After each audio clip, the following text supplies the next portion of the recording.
Hola, muy buenos días, ¿cómo están? Y bueno, nos vemos hoy en este cuarto encuentro, el último de este proceso de formación que esperamos que contribuya en gran medida a que ustedes tengan una mirada bien actualizada y sobre todo efectiva en relación a lo que implica la gerencia del talento humano.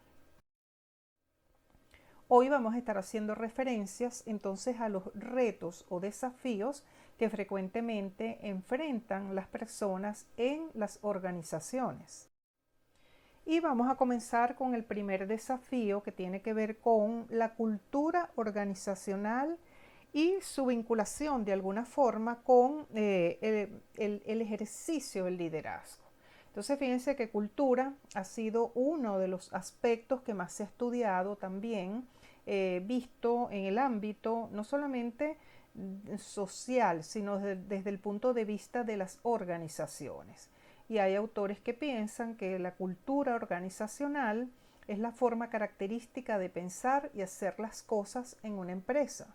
Por analogía, es equivalente al concepto de personalidad a escala individual, es decir, en esta mirada se hace como una equivalencia entre lo que es la personalidad de una persona versus la personalidad de la organización, y así esta se manifiesta.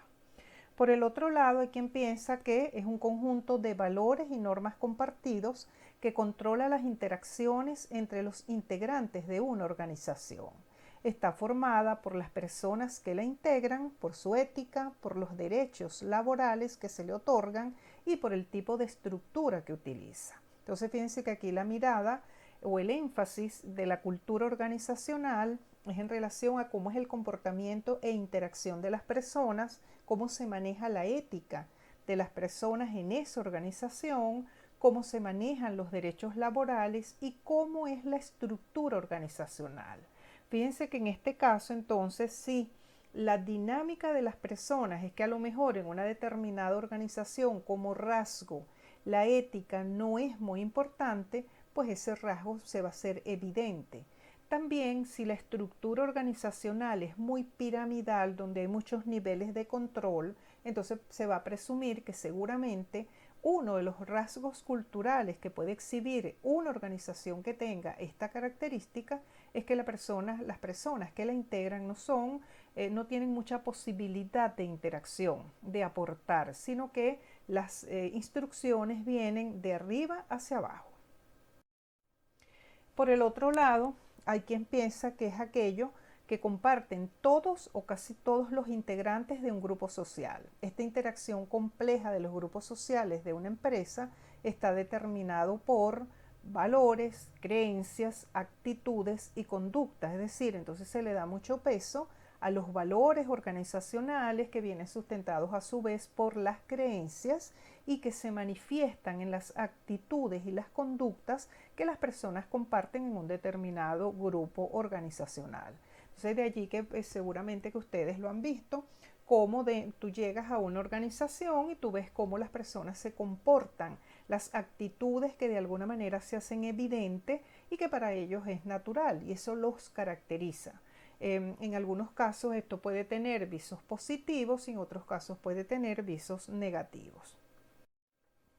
Entonces, la cultura organizacional al final tiene que ver con un significado común que lo entienden perfectamente bien quienes integran una organización. Así como usted llega a una familia y desde que llega ve desde la forma como saludan, cómo se interactúan entre ellos, comienza a darse cuenta de ciertos rasgos. En una organización ocurre exactamente igual. Es decir, cuando usted llega a una organización, inmediatamente se va a dar cuenta de ciertos rasgos que afloran porque forma parte de la cotidianidad. Lo que los estudiosos han venido trabajando es que entre las características de la cultura organizacional y cuando se va a hacer estudio de qué caracteriza una cultura de una determinada organización, a lo que uno usualmente le pone lupa es a cómo son los niveles de autonomía. Es decir, ¿Hay independencia para qué? La gente tiene oportunidad de crear, de proponer o sencillamente lo que dice el líder es lo que hay que hacer. ¿Cómo es la estructura? Que es la forma en que de alguna manera se da tanto la complejidad de la organización como la formalización y la centralización. Es decir, las decisiones están centralizadas o tienden a estar un poco descentralizadas con políticas y normas muy claras, pero donde la gente nuevamente pueda proponer o no. ¿Cómo es el nivel de apoyo? Que tiene que ver con el grado de ayuda que los gerentes, líderes o toda persona que ocupa una determinada posición de coordinación es capaz de poder apoyar a su gente, a sus grupos de referencia. Esto se hace o no se hace, o dejo a la gente sola que actúe, porque bueno, el primer día que llegó se le dijo que era lo que tenía que hacer y lo tiene que saber. ¿Cómo es la identidad? Que esto tiene que ver con el grado de identificación de los miembros de una organización con ella. Es decir, la gente realmente si se siente parte de o definitivamente siente que está allí prestado, que está de alguna manera, va todos los días, cumple con una función, pero listo, cuando sale de allí ya se olvida de todo. ¿Cómo es el sistema de premio-castigo? Es decir, cómo se hace la distribución de los premios con base en el desempeño. Se sigue manejando, por ejemplo, los criterios de antigüedad sobre valor agregado o realmente el valor agregado es parte de lo que se valora. ¿Cómo es la tolerancia al conflicto? Y esto es muy importante porque tiene que ver con la forma como una organización se acostumbra a manejar sus niveles de conflictividad. Recordemos que en toda relación humana es deseable que existan las diferencias, porque las diferencias son las que de alguna manera hacen que los seres humanos crezcan, que aprendamos de nuestros errores, de nuestros aciertos y que vayamos compartiendo puntos de vista diferentes al nuestro. ¿Cómo ocurre en la organización? ¿Cómo se da esa tolerancia al conflicto? ¿Se evade el conflicto? ¿Se oculta el conflicto? ¿O sencillamente se afronta o se confronta de manera adecuada, profesional? ¿Y cómo se manejan las diferencias en esa organización? Por el otro lado, ¿cómo es la tolerancia del riesgo? Fíjense que hay organizaciones que no permiten que nadie haga nada que no esté previamente definido por el líder o que venga como instrucción. ¿Cómo es la tolerancia a la equivocación? Y ya esto lo hemos dicho muchas veces, si una cultura organizacional hoy está asignada porque la equivocación es pecado, pues está en serios aprietos y probablemente va a tener una curva de aprendizaje mucho mayor que otras que de alguna manera han incorporado la posibilidad de equivocación como parte de la cotidianidad. Porque para innovar es importante asumir riesgos, ser agresivo en términos positivos, adecuados, para poder arriesgar y para poder estar en presencia en el mercado. Entonces, teniendo esto claro, se caracterizan muchas culturas. Por ejemplo, la cultura organizacional orientada a poder, que es la cultura que se caracteriza porque hay un mando de dirección que es quien tiene las ideas y adicionalmente el derecho a compartirlas y que todo el mundo tiene que obedecer. Las culturas de orientación a poder usualmente están dirigidas por estilos de liderazgo también fundamentados en el poder, donde el estatus es lo que importa y se dice por allí en cotidiano que este tipo de liderazgo, cuando alguien le hace sombra, pues se ve amenazado y quiere eliminarlo de su mapa. En consecuencia, no permite la aportación, el crecimiento, sino que por el contrario es el poder el que impera.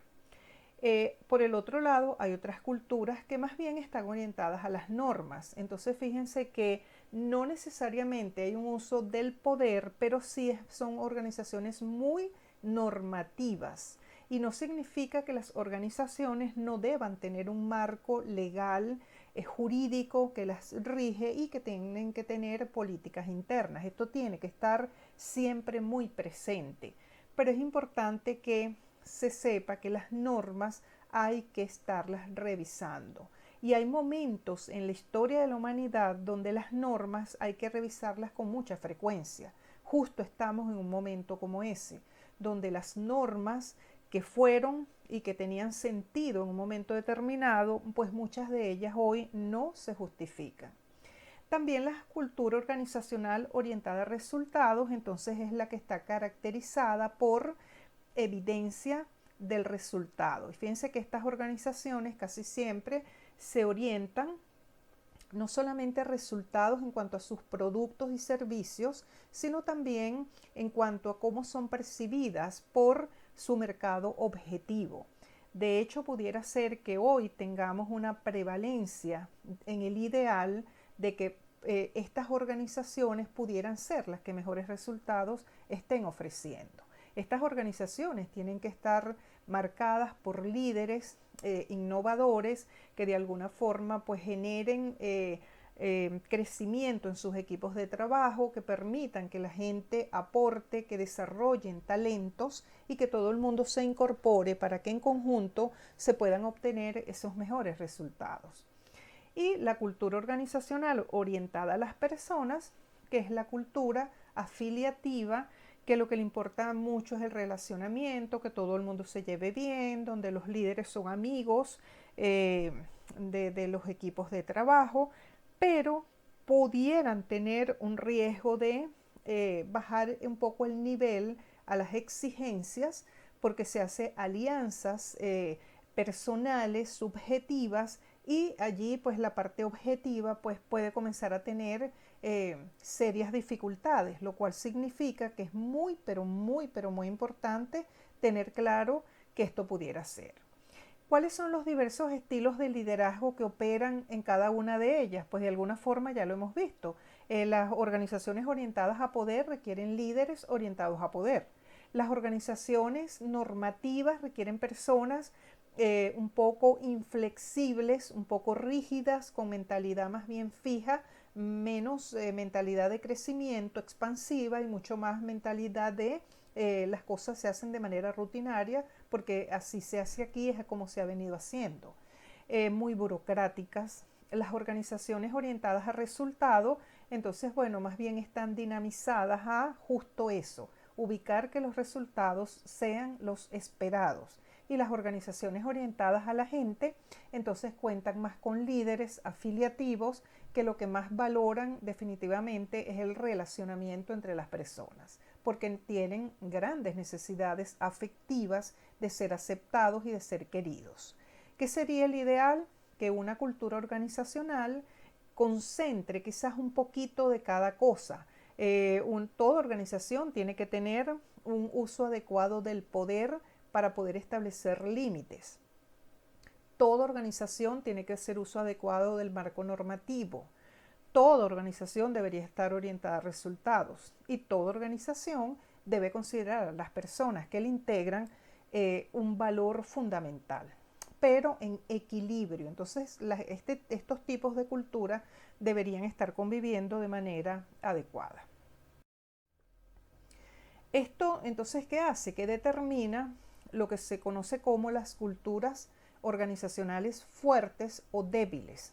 Entonces, cuando una organización permite la participación, acepta la participación, por ejemplo, en bajos niveles, es baja aceptando la participación, no le gusta, no permite que la gente lo haga, y también tiene baja intensidad y firmeza en las decisiones, se dice que es una cultura débil. Y si lo viéramos literalmente en términos de lo que la descripción de esta imagen nos presenta, pudieran ser esas culturas donde todo el mundo hace lo que quiere, donde a lo mejor hay un grupo de personas dentro de una organización que tiene un líder con una orientación y ese grupo se pliega a eso, pero hay otro grupo que tiene otra orientación y se pliega también a eso. Por ejemplo, un líder orientado a poder, un líder afiliativo, y a lo mejor allí se van a dar diversidad de comportamientos. Y una cultura fuerte es cuando la organización hace conciencia de que tanto los niveles de participación son altos como la intensidad y la firmeza en sus decisiones también son altos. Es decir, se deja sentir, sus rasgos son observables por todo el que ingrese a esa organización o se relacione con esa organización. Inclusive, si lo viéramos en términos de comercialización y publicidad, cuando vemos la publicidad de ciertas organizaciones, podemos darnos cuenta cómo esos rasgos culturales de debilidad o de más fortaleza en sus características, pues comienzan a aflorar, a aparecer. ¿Cómo se aprende la cultura de una organización? Bueno, a través de su historia, de sus rituales, de sus símbolos y del lenguaje que se utiliza. Fíjense que no sé si para ustedes estarán de acuerdo conmigo. A ver, tú llegas a una organización, a una reunión, y la manera como las personas se comunican ya identifica esa cultura. Entonces hay palabras de moda que utilizan grupos de organizaciones. Entonces, tú vas a una organización y ves cómo hay unas palabras que les son comunes, y vas a otra reunión, a otra organización, y te das cuenta que entonces las palabras que se utilizan en esta otra organización son un tanto diferentes a las de la organización anterior. Eso caracteriza a las organizaciones. ¿Y cómo se puede mantener viva esos rasgos culturales que a una determinada organización le puede interesar? Bueno, desde la selección, fíjense que por eso cuando vimos el rol de seleccionador, dijimos que seleccionar implica asumir, elaborar una decisión fundamentada en el mejor criterio técnico, y que tengo que casar dos mundos: las necesidades organizacionales y las necesidades del individuo. Toda persona que ingresa a una organización se aporta a esa organización en su comportamiento, en su manera de hacer las cosas, de responder, de interactuar con esa organización.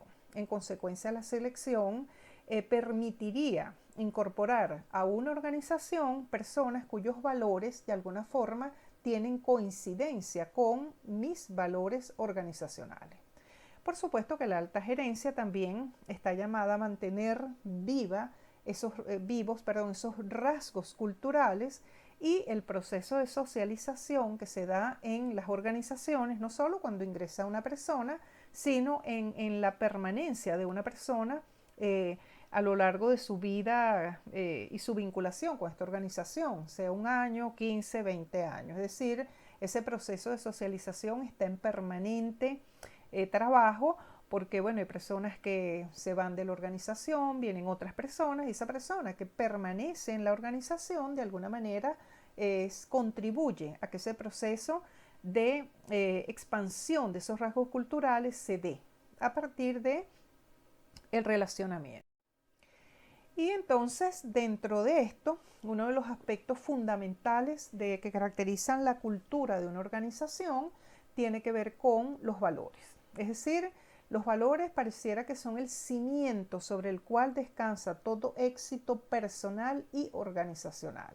Usted quiere mirar cómo es el éxito de una persona, si es más duradero o es más corto, mire cuáles valores han regido esa persona. Y hay un autor, que es el señor Milton, que dice que los valores son la convicción o creencia estable, fíjense bien, valores que de alguna manera se constituyen en convicción o creencia, en consecuencia son estables, relacionada con un determinado modo de conducta, es decir, mis creencias vinculan cómo me comporto, o una finalidad existencial, es decir, lo que le da sentido a mi vida. Y eso es personal o socialmente preferible a su modo opuesto de conducta o a su finalidad existencial contraria. Por ejemplo, si para mí la creencia de que robar es malo, entonces el contrario sería no robar, que sería lo bueno. Es decir, entonces comienzo a valorar lo que de alguna manera para mí, de manera personal o socialmente, es preferible al opuesto. Y cuando uno comienza a ver esto en términos cotidianos, se da cuenta que la vida de nosotros los seres humanos es permanentemente así. Es decir, ¿cómo sabemos que nos gusta algo dulce, perdón?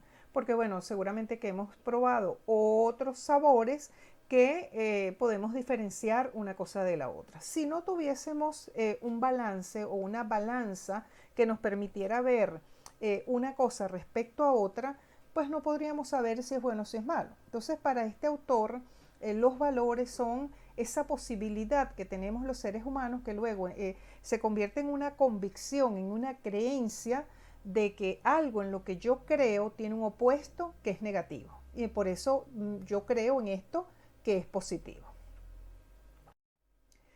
Luego entonces vamos a ver cómo de las creencias, que son estructuras de pensamiento elaboradas y arraigadas a lo largo de nuestra vida y que sirven para explicar la realidad en cada persona, por ejemplo, creer que respetar a alguien, al otro, a mi interlocutor es importante. Eso es una creencia. Y eso se va convirtiendo en parte de mi sustento estructural de mi aspecto cognitivo. O sea, comienzo a incorporarlo como una parte importante de mis pensamientos cotidianos.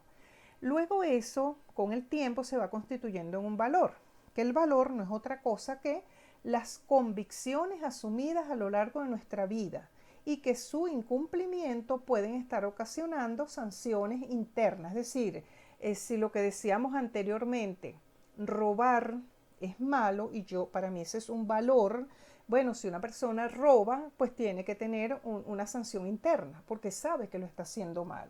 Ahí aparecería un sentimiento de culpabilidad. Por el otro lado, socialmente se han establecido las normas para que la convivencia pueda ser posible. Yo siempre lo digo, imagínense ustedes si no existieran los semáforos, pero si no existieran los semáforos en China, por ejemplo, manejar o conducir sería sencillamente imposible. Entonces, ¿qué son las normas? Son las reglas de conductas consensuadas cuyo incumplimiento ocasiona sanciones externas. Entonces, así como el incumplimiento de mis valores me pueden estar generando culpa, el incumplimiento de una norma social pues tiene, como todos sabemos, consecuencias. De allí se derivan las actitudes. ¿Y qué es la actitud?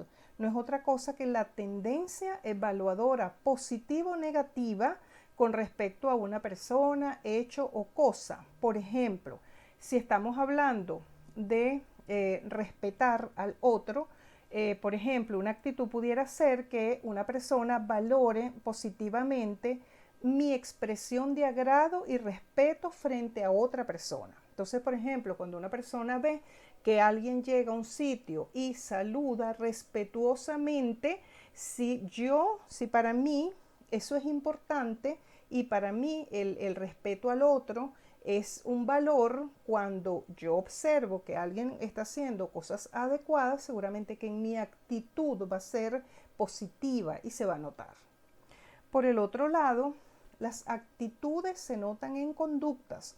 Es decir, si una persona está molesta, se nota. Si una persona está triste, se nota. Si una persona está contentísima, agradada, se nota. Entonces, la conducta no es otra cosa que una expresión conductual, por tanto, se observa. Es decir, saludar respetuosamente a una persona. Es decir, si yo valoro nuevamente el respeto al otro, cuando veo al otro, seguramente que lo voy a saludar desde el más absoluto respeto. Eso se nota, es evidente, es mi conducta observable. Y al final de todo esto, entonces todo esto se traduce en resultados. Y fíjense que cuando uno ve a una persona que conoce, uno tiene ya como una fotografía de esa persona. Ya uno más o menos puede saber cómo esa persona se comporta frente a X y determinadas situaciones. Entonces, el resultado no es otra cosa que una evidencia que se corresponde con algo que me guste o no está allí y es comprobable. Entonces, si la persona es respetuosa, se va a observar. Si la persona no es respetuosa, se va a observar. Ahora bien, a mí me guste o no, ese hecho está allí. Es un resultado.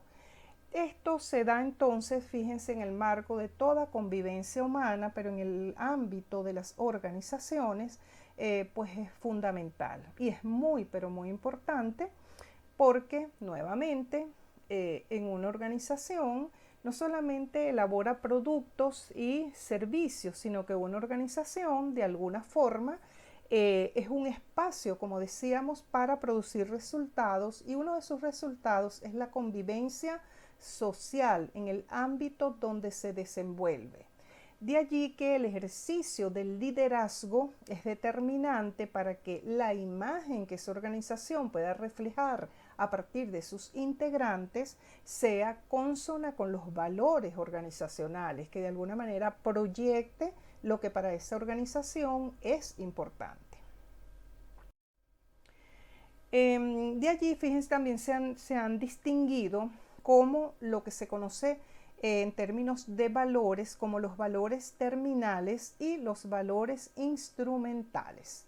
Entonces, los valores terminales de una organización están referidos a los resultados que esa organización espera, quiere, proyecta. Y lo que acabo de decir anteriormente es determinante. Lo que una organización quiere proyectar lo va a lograr a partir de su gente, donde de allí la importancia extrema del líder en el aglutinar y desarrollar lo mejor de su talento. De allí que, por ejemplo, unos resultados de los valores terminales pudieran tener que ver con lo que una organización espera en términos de alta calidad o excelencia, también en innovación, etcétera, etcétera.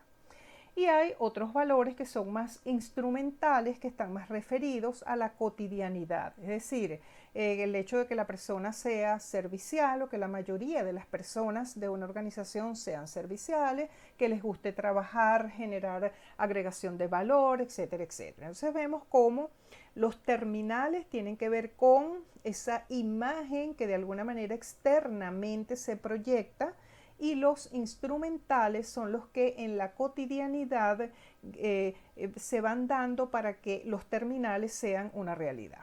Es imposible que, si no hay valores instrumentales adecuados, los valores terminales sean adecuados. Vamos a ver un ejemplo que nos regala Karl Albrecht, que es experto en calidad y servicio. Y aquí vamos a ver un ejemplo de lo que pudieran ser varios tipos de valor terminal en términos organizacionales. Él dice que en materia de calidad existen varios tipos de organizaciones. Por ejemplo, están las que están saliendo del mercado, que están al final de la tubería, y algunas de ellas lo saben, pero otras todavía no se han dado cuenta.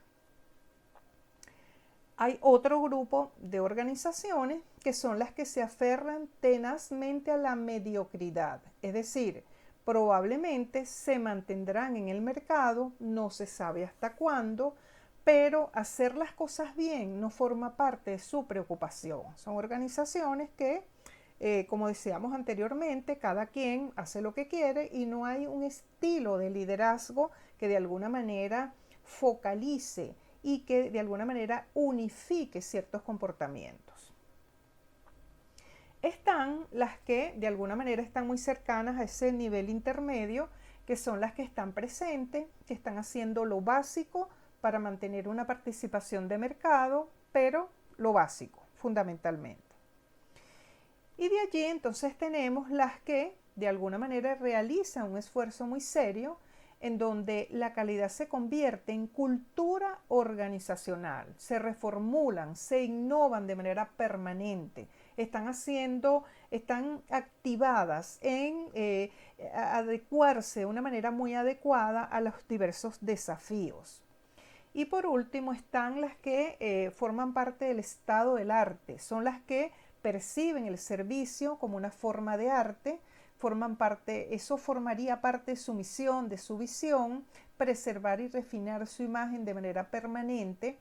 Y, por ejemplo, en este caso, cuyo énfasis es calidad de servicio, bueno, se preocupan porque sean percibidas con un servicio de alta calidad. Fíjense cómo entonces vemos acá el valor de los objetivos terminales, perdón, del valor terminal, que de alguna manera garantiza que ellas tengan una determinada imagen en una sociedad. Entonces allí tenemos un continuum que si yo les preguntara a ustedes, vamos a ver qué organizaciones ubican en el 1, en el 2, en el 3, en el 4 y en el 5, con toda seguridad yo les puedo jurar que vamos a encontrar muchos ejemplos. Este ejercicio a mí me encanta hacerlo cuando estamos en actividad presencial con mucho más tiempo y yo les puedo jurar que es impresionante cómo perfectamente bien identificamos más o menos cuál es esta escala. Entonces fíjense, esto es determinante porque la cultura de una organización se concreta a través de o a partir del comportamiento de la gente que la integra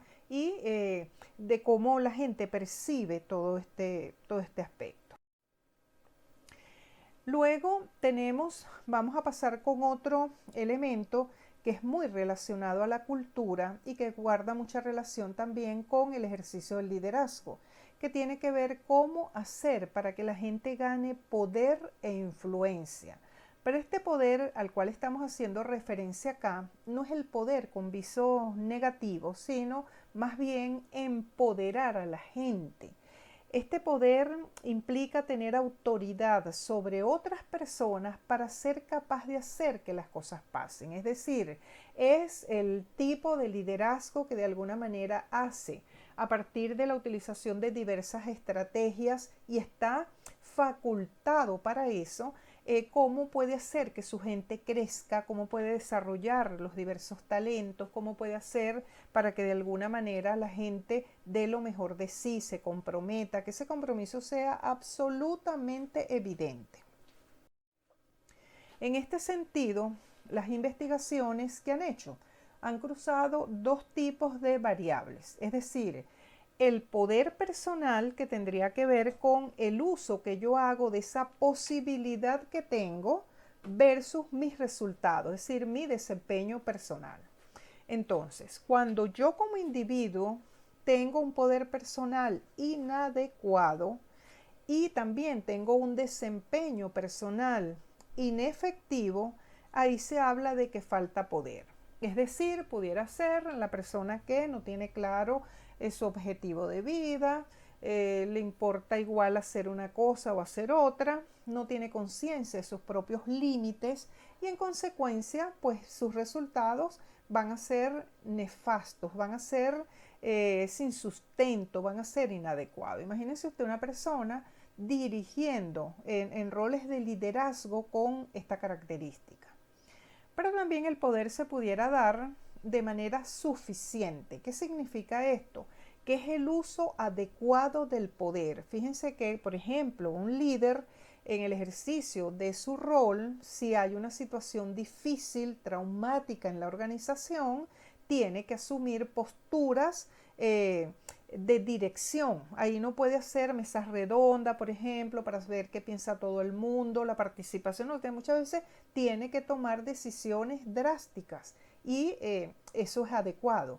La gente, el equipo lo va a entender debido a la situación, pero en la medida de la posibilidad que tenga la oportunidad de ver la participación de los demás, pues esto sería lo adecuado.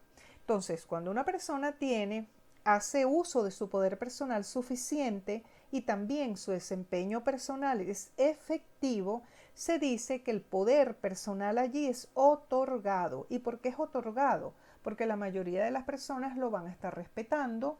Cuando una persona en un grupo se destaca por que las decisiones fueron pensadas, que se mantiene equilibrado en diversas circunstancias, que el día que tuvo que asumir una postura más radical lo hace, pero el día que pudo asumir una postura más participativa también lo hace, que es honesto, que se fundamenta en evidencias, que está pendiente de cómo hace para que la gente crezca, usualmente los equipos de trabajo lo reconocen. En consecuencia, es como que el equipo otorga el ejercicio de ese poder de manera adecuada, se lo ganó ese líder.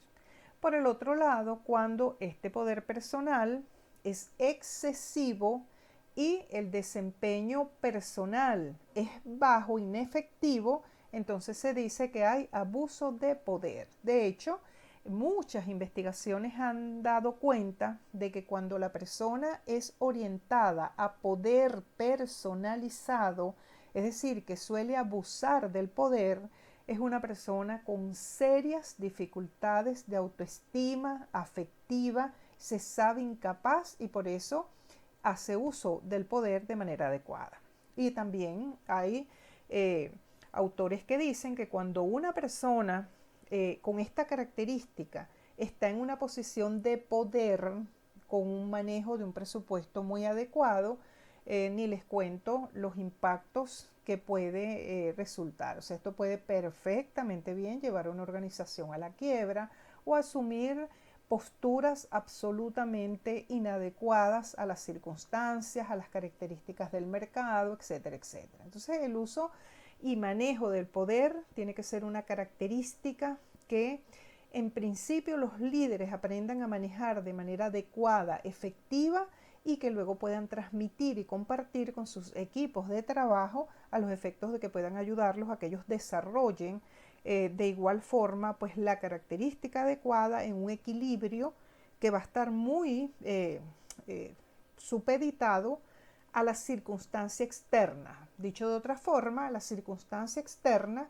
el momento, puede ser lo que determine cómo es el comportamiento sugerido en un momento determinado. Y, a ver, hoy, ¿cuáles serían las necesidades que están inspirando el uso adecuado del poder? Básicamente, el aplanamiento de las estructuras. Recordemos que las estructuras van a están haciendo un esfuerzo importantísimo por ser cada vez más achatadas, más aplanadas, donde hay menos niveles de control, donde la tecnología pues de alguna forma ha contribuido de manera determinante a que sea posible que esto sea así, por cuanto la información se puede procesar mucho más rápido, está en línea. De hecho, los equipos con muchos niveles de autonomía, de grupos pequeños, lo cual hace que la dinámica en el manejo del poder sea mucho más profesional, mucho más entendida en el marco de lo que es requerido en un momento determinado por cada organización. También hoy hay un tipo de organizaciones que se conoce como organizaciones sin fronteras, que es un tipo de organización que está muy adaptada a hacer alianzas con otras a los efectos de desarrollar proyectos. Mientras están los proyectos, las organizaciones funcionan como una y una vez finalizado un determinado proyecto, cada quien pues sigue su dinámica cotidiana. Entonces son organizaciones mucho más matriciales que se constituyen por grupos de trabajo para nuevamente acometer un determinado proyecto. Y la otra gran característica es que los más jóvenes, las nuevas generaciones, primero que no están tan disponibles para asumir el ejercicio del poder tal como se había venido dando en tiempos pasados, pero es que también los jóvenes hoy están mucho más vinculados y de su mayor preferencia a participar de emprendimientos donde ellos pueden primero aportar más, tener claridad de qué es lo que están aportando y segundo, recibir mayor reconocimiento de sus aportes. Es decir, les importa mucho esfuerzo, resultado, reconocimiento. La evidencia de que ese esfuerzo dio de alguna manera el fruto que se aspiraba. Entonces, bueno, esto está marcando también mucha pauta en el mundo actual. ¿Y qué hacer entonces para ganar ese poder y esa influencia? Sobre todo desde el punto de vista del ejercicio del liderazgo. Primero, estas 4 características de alguna manera también han sido suficientemente estudiadas. Bueno, pericia, es decir, conocer. Y ese conocimiento lo da el conocimiento propiamente dicho, bien sea formal, a través de las diversas fuentes, pero también la experiencia en relación a algo. Cuando una persona tiene experiencia en algo, es capaz de poder compartir con sus equipos de trabajo la forma de hacer las cosas, cómo se puede manejar y el declararse aprendiz permanente. Yo creo que esto es una habilidad definitivamente importante desarrollar. El declararse aprendiz permanente implica que el mundo está en constante evolución, que la producción de conocimiento es increíble. No existe un solo ser humano en el mundo que pueda ser capaz de poder conocer todo de todo a la vez. Es imposible. Entonces, el hecho de que en un equipo de trabajo, como lo vimos anteriormente, existe una persona que es más profunda en una cosa, otra en otra, otra en otra, pues es llamado el líder a poder integrar y desarrollar, pero con toda la seguridad que su experiencia va a estar generando muchos aportes. El otro tema tiene que ver con carisma, y esto es un tema bastante subjetivo, diría yo, pero que guarda muchísima importancia. ¿Por qué? Porque es como la habilidad que ciertas personas desarrollan, quizás más que otras, para poder inspirar a personas. Es un tipo de relacionamiento que se fundamenta en lealtad, pero por el otro lado en honestidad, en apertura, pero también hay autores que han señalado un tercer aspecto que es como una característica muy personal que probablemente no todos los seres humanos la tengamos. Entonces, bueno, hay personas que son como más fáciles, más digeribles para el relacionarse, para que otras. La buena noticia es que todo el mundo puede desarrollar esta habilidad, definitivamente. Si la trabaja, la puede desarrollar. La otra característica tiene que ver con legitimidad, que tiene que ver con cuando uno ve que una persona es congruente entre los valores que predica, los valores de la organización y el comportamiento de esa persona, wow, y comienza a darse legitimidad. Es decir, más allá de que esta persona sea el líder formal de una determinada unidad, cuando tú ves que esa persona es congruente, primero consigo mismo y luego con los valores organizacionales, pues tú comienzas a certificar, de alguna manera aceptar, de alguna manera formar parte y legitimar esa figura de autoridad. Y por último, el esfuerzo, que el esfuerzo no es otra cosa que el compromiso evidente con los resultados que puede tener una persona para el resultado de su unidad. Y eso implica que todo el mundo va a ser capaz de observar cuáles esfuerzos más allá de lo esperado esa persona es capaz de hacer para que los resultados se den. Y esto tiene una consecuencia positiva, que es que cuando una persona se suele comprometer con lo que hace, la manera que lo hace, pues esto implica un mayor aprendizaje.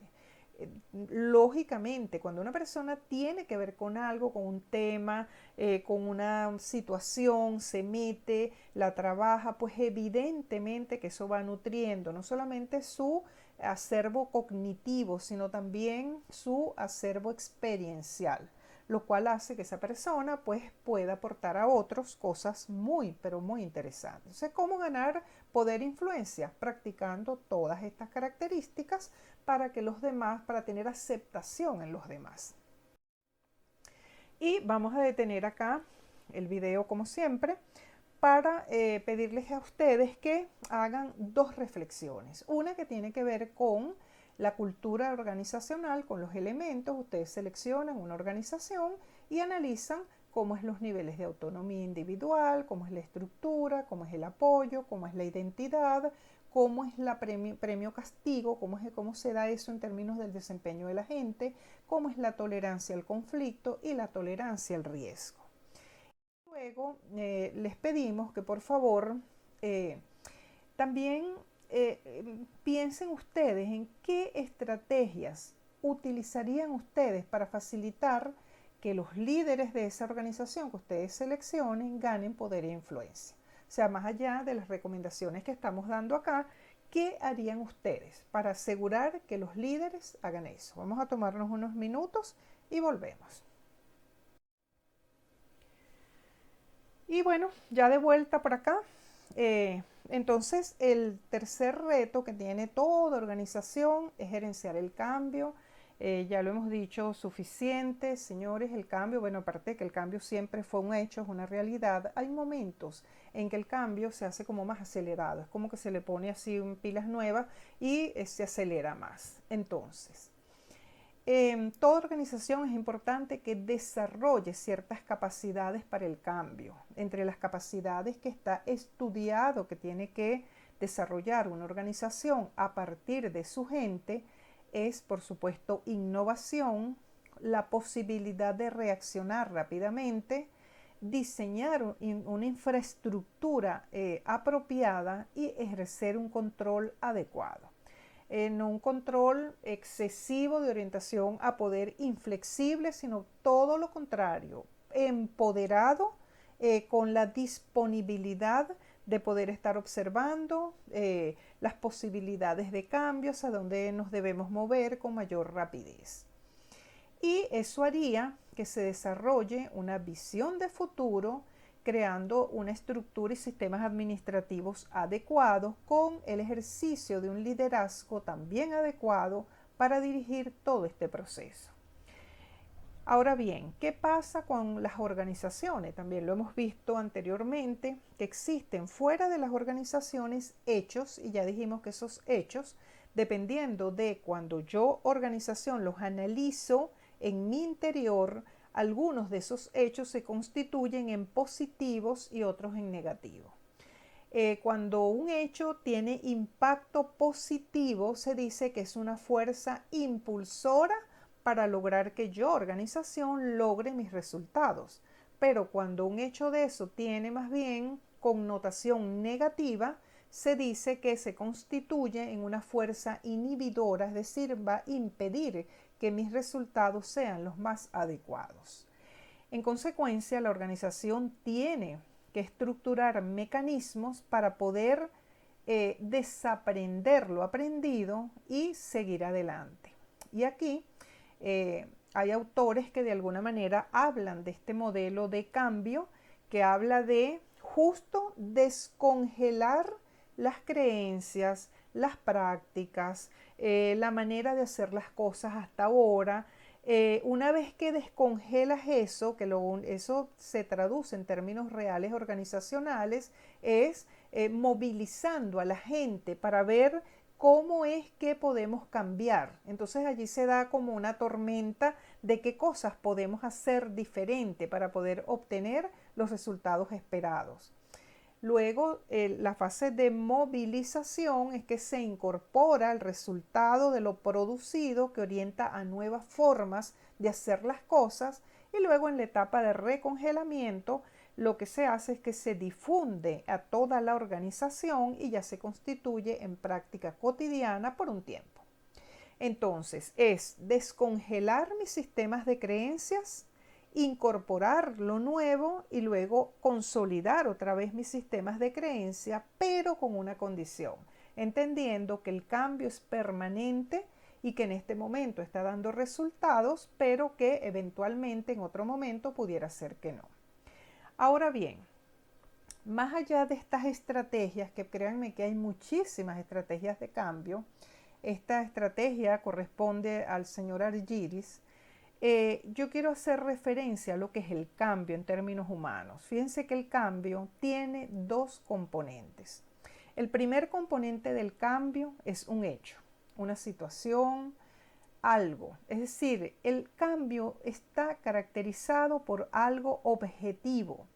A ver, tenía el cabello largo, ahora lo tengo corto.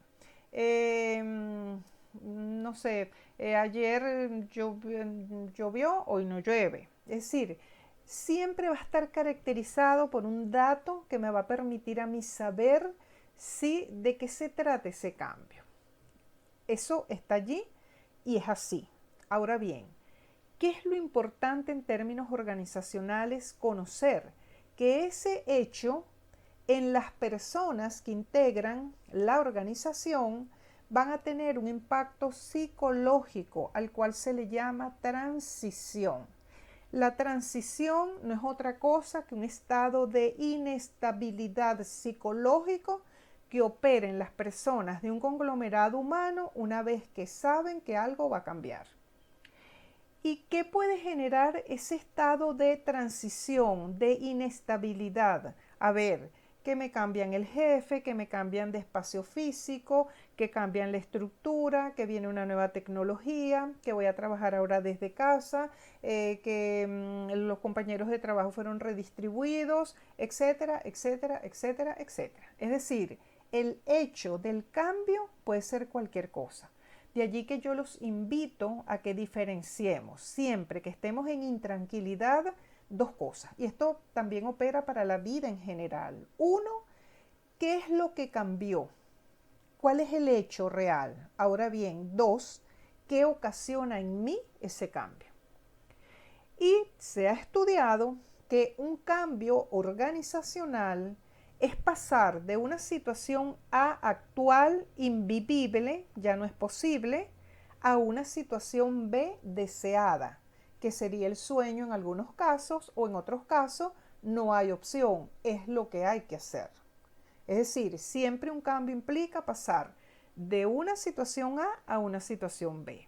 Pero está estudiado que cuando el ser humano, a ver, fíjense bien, el esfuerzo que yo como ser humano debo hacer para propiciar ese cambio, el esfuerzo es superior al beneficio del cambio, no cambio. Es decir, ese estado de transición lo que me permite es analizar si realmente vale la pena el esfuerzo. Entonces, fíjense lo que ocurre, y es probable que ustedes lo hayan vivido. Muchas veces las personas dicen, cuando hay cambios organizacionales, sí, yo hago y acepto, perfecto y todo. Y una vez que comienzan a vivir el proceso, comienzan a aparecer conductas que, ojo, muchas veces sorprenden hasta la propia persona. ¿Por qué? Porque pareciera que de manera inconsciente el ser humano analiza los beneficios, está muy de acuerdo con ese análisis que hacemos de lo que vivimos, y en algunos casos pudiera ser que el resultado de ese análisis sea positivo y que en otros sea negativo, pero cuando es negativo, como ser humano al fin, tiendo a protegerme y probablemente muchas veces mis reacciones hablan por mí, a pesar que no esté tan consciente de lo que me esté pasando. Entonces me quiero quedar y los invito a que miremos que el cambio organizacional es permanente, cualquier cosa va a determinar un cambio, y que hay dos cosas que es importante trabajar en la gente. Uno, el hecho del cambio, que es objetivo, es un dato, es caracterizable, y el otro tema tiene que ver con qué me ocasiona a mí ese cambio. Es miedo, es preocupación, es duda, es incertidumbre. ¿De qué se trata? Me cambia mis planes de vida, mi proyecto de vida. ¿De qué se trata? Nuevamente, cuando el esfuerzo personal es mayor que el beneficio del cambio, el cambio no se da, el proceso de transición no se da. Allí las personas objetivamente muchas veces deciden quedarse en las organizaciones, pero se quedan insatisfechas, se quedan generando más bien incomodidad, porque probablemente ni siquiera saben cómo reaccionar de una manera más adecuada, etcétera, etcétera. Entonces, este proceso es fundamental y es uno de los retos que vive hoy, sobre todo hoy, todo líder de una organización. Y por último, la gerencia de conflicto, que es otra de las variables permanentes en toda interacción humana. Dijimos que el conflicto es la diferencia que existe entre tu mirada en relación a algo que está ocurriendo efectivamente, pudiéramos decir ese hecho del cambio, por ejemplo, versus la expectativa que yo tenía. Es decir, yo quería que las cosas de la pared se pintara de verde y veo que la pared se está pintando de morado. Entonces, ahí hay eso se llama diferencia cognitiva, que hace que de alguna forma yo entre en inestabilidad. Ahora bien, nuevamente, ¿qué genera un conflicto? Cualquier cosa. Un cambio organizacional, choques de personalidad, valores diferentes, amenazas de estatus cuando por ejemplo la persona es orientada a poder, percepciones y puntos de vista contrarios, yo pienso A y tú piensas B, y eso genera incomodidad. Y los expertos en esta materia entonces han venido trabajando, hay muchísimas modalidades de resolución de conflicto. Yo quiero exponer quizás las más usadas. Hay como 4 estrategias para resolver conflictos. La primera se llama evitación, la segunda suavización, imposición y la última es de confrontación, pero con visos positivos, es decir, con visos de asertividad. La primera tiene que ver con lo siguiente, fíjense bien. Nuevamente, dijimos que un conflicto se da cuando dos partes están encontradas en miradas, puntos de vista, acuerdos, etcétera, etcétera. Entonces, cuando los resultados de la otra persona se contrastan con mis resultados, comienzan a ocurrir cosas. En esta primera instancia pudiera ser que los resultados de la otra persona es perder y mis resultados perder. ¿Cuándo se puede usar esta estrategia de evitación? Cuando no está el momento dispuesto, disponible para hacer abordaje de una determinada situación, entonces evito. Entonces en este caso tú pierdes y yo pierdo. ¿Por qué perdemos? Porque no lo afrontamos y el conflicto va a estar allí. Esto se justifica en momentos determinados, pero suele ocurrir que hay personas que no les gusta el conflicto, hay organizaciones que esconden el conflicto y a pesar que estén ocurriendo cosas que habría que abordarlas, trabajarlas, confrontarlas, deciden esconderlas.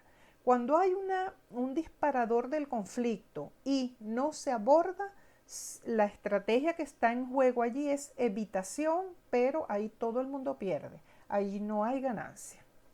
Una segunda estrategia puede ser suavización, que es cuando yo pierdo, tú ganas. Es decir, yo te llamo a una reunión para solventar algo que ocurrió que no debió ocurrir.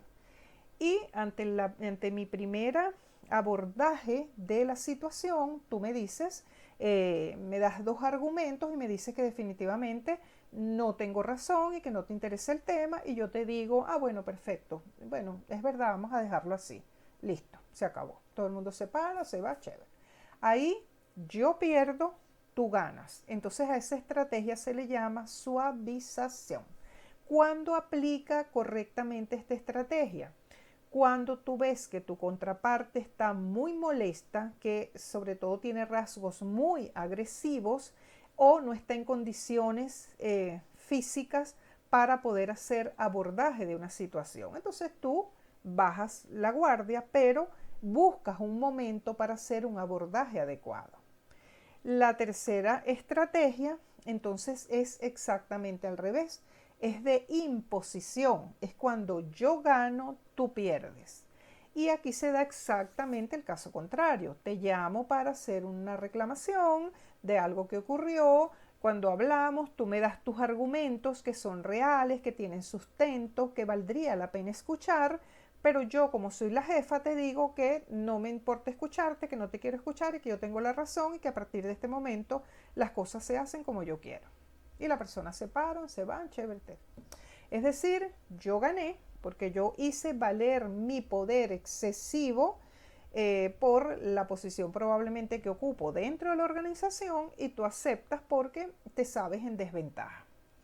¿Cuándo aplica esta estrategia? Por ejemplo, estamos en una edificación, hay un temblor, la gente empieza a actuar desordenadamente, respondiendo emocionalmente a la circunstancia y un líder impone. Allí se justificaría una imposición. ¿Por qué? Porque es un momento de riesgo. Se supone que no puede perder la calma el líder y entonces, bueno, hace que todo el mundo de alguna manera aglutine y entonces es probablemente la única forma en una circunstancia extrema de que la gente realmente reaccione un poco y todo el mundo haga lo que se supone que tiene que hacer. sería probablemente la única situación en la cual esto aplica. También cuando en una organización se está violentando una norma de los entes reguladores que le va a traer consecuencias tremendas a la organización. Bueno, eso es ahí hay que imponer el uso de la norma, la aplicación de la norma. Y la última estrategia, que es de confrontación, que entonces se llama confrontación porque es eso, es afrontar los dos puntos de vista, las dos miradas, las dos percepciones, pero de una manera asertiva, donde el resultado debería ser ganar, ganar. Cuando se aplica esta estrategia, tengo que estar siempre dispuesta a negociar, tengo que saber que te tengo que escuchar, que es importante tu punto de vista y que el mío también. Entonces, usualmente aquí lo que se aplica es una conversación asertiva, donde te digo el qué está pasando, cómo me afecta a mí, no solamente en términos de resultados, sino también en lo personal, cómo me hace sentir esa conducta. Te escucho, te pregunto que si estás consciente, te muestro evidencias, escucho tus puntos de vista, tus argumentaciones, y allí tiene que haber quizás una posibilidad de negociación. Entonces yo tengo que estar dispuesto a ceder en algo, si fuese el caso, y la otra persona pues seguramente también. Cuando la persona observa que hay disponibilidad, que hay disposición, que yo no estoy haciendo referencia a aspectos de carácter personal subjetivo, sino que estoy refiriéndome a algo que es objetivo, usualmente la gente entra en una dinámica de adecuarse y facilitar ese proceso de interacción. Entonces allí nuevamente debe haber una posibilidad de negociación donde yo te diga el comportamiento que yo espero es 1, 2 y 3 y tú me vas a decir, bueno, yo me comprometo con 1, con 2, 3 me cuesta mucho. Entonces te digo, bueno, ok, ¿cómo lo puedes hacer? Y entonces ahí se entra en una etapa de negociación y se llega a acuerdo. Fíjense que independientemente de la estrategia que yo utilice, evitación, suavización, imposición o confrontación, mi estructura de pensamiento debería ser siempre, siempre ganar, ganar.